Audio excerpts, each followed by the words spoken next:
يا حلوين يا حلوين، الجو ساقع جدا، يبقى مفيش غير احلى حاجة تدفينا طواجن بطاطا كريمي في الفرن.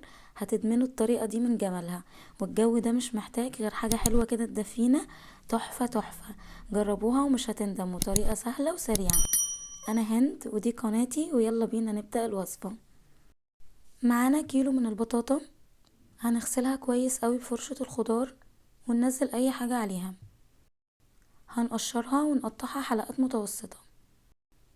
كده قطعنا كل الكمية اللي معانا بالحجم اللي انتوا شايفينه.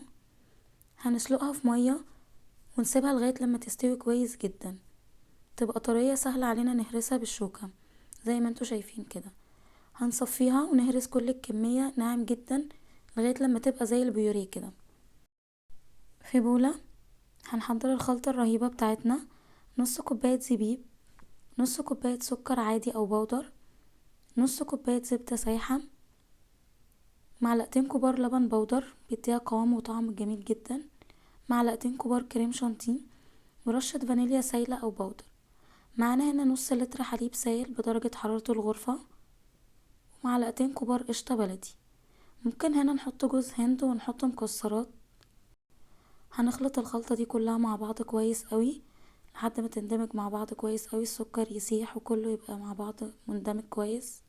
وبعدين هننزل بيهم على البطاطا اللي هرسناها.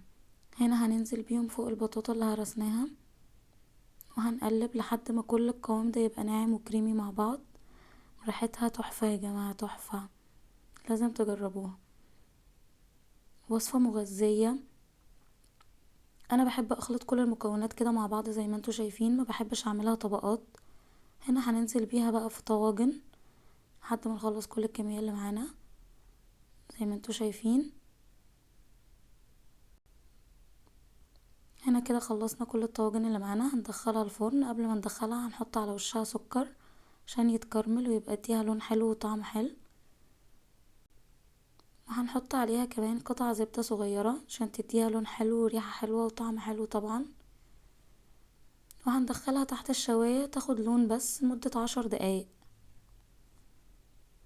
هنا بعد ما طلعت شايفين القمر، جميلة وسخنة وريحة البيت بقت جميلة جدا منها. لازم تجربوها يا جماعة.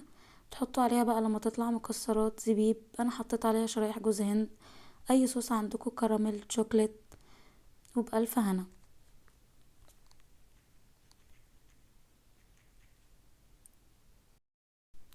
لو عجبكم الفيديو ما تنسوش تعملوا اشتراك للقناة ولايك وشير للفيديو، وتفعلوا زر الجرس علشان يوصلكوا اشعار بكل وصفاتي. واشوفكم بخير في فيديو جديد.